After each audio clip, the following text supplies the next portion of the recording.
मृत्यु के देवता यमराज का वध कर दिया गया था।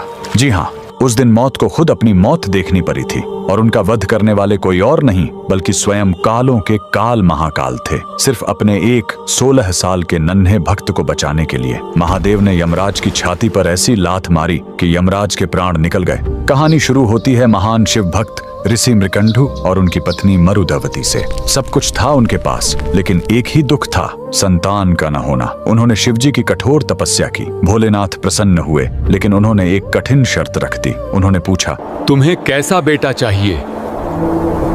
एक जो 100 साल जिए लेकिन मूर्ख हो, या एक ऐसा ज्ञानी बेटा? मृत्यु के देवता यमराज का वध कर दिया गया था। जी हाँ, उस दिन मौत को खुद अपनी मौत देखनी पड़ी थी और उनका वध करने वाले कोई और नहीं बल्कि स्वयं कालों के काल महाकाल थे। सिर्फ अपने एक 16 साल के नन्हे भक्त को बचाने के लिए महादेव ने यमराज की छाती पर ऐसी लात मारी कि यमराज के प्राण निकल गए। कहानी शुरू होती है महान शिव भक्त ऋषि मृकंडु और उनकी पत्नी मरुदवती से। सब कुछ था उनके पास, लेकिन एक ही दुख था, संतान का न होना। उन्होंने शिवजी की कठोर तपस्या की। भोलेनाथ प्रसन्न हुए, लेकिन उन्होंने एक कठिन शर्त रख दी। उन्होंने पूछा, तुम्हें कैसा बेटा चाहिए? एक जो 100 साल जिए लेकिन मूर्ख हो, या एक ऐसा ज्ञानी बेटा जिसकी उम्र सिर्फ 16 साल हो? ऋषि ने पत्थर दिल करके कम उम्र वाला ज्ञानी बेटा चुना। घर में किलकारी गूंजी। बेटे का नाम रखा गया मार्कंडेय। मार्कंडेय बड़ा होने लगा, उसका तेज बढ़ता गया। लेकिन जैसे जैसे उसका 16वां जन्मदिन पास आ रहा था, माता पिता का रो रो कर बुरा हाल था।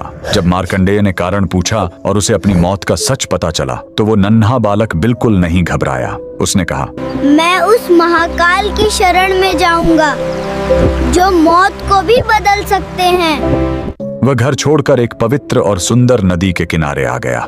उसने मिट्टी से एक शिवलिंग बनाया और तपस्या में लीन हो गया। लगातार 3 दिन बीत गए। तीसरे दिन जब मार्कंडेय पूरे 16 साल के हुए तो यमराज ने अपने यमदूतों को भेजा। यमदूत जब उसे छूने गए तो मार्कंडेय की भक्ति के तेज ने उन्हें रोक दिया। हार मानकर वो भाग खड़े हुए। अब यमराज का गुस्सा फूट पड़ा। वो खुद अपना घातक काल पाश लेकर वहां आ पहुंचे और गरजे, बालक, तेरा समय पूरा हुआ। डरा हुआ मार्कंडेय शिवलिंग से लिपट गया। यमराज ने अपना फंदा फेंका, लेकिन यही उनसे सबसे बड़ी गलती हो गई। वो फंदा बालक के साथ साथ स्वयं शिवलिंग पर भी जा कसा। उन्होंने अनजाने में महाकाल को बांधने की कोशिश की थी। तभी जोरदार धमाका हुआ। शिवलिंग फटा और कालों के काल महाकाल प्रकट हुए। उन्होंने गरज कर कहा, मूर्ख, तूने मेरे भक्त पर वार करने की हिम्मत कैसे की? महाकाल ने एक जोरदार लात यमराज की छाती पर मारी और अपने त्रिशूल से वहीं यमराज का वध कर दिया। उस पल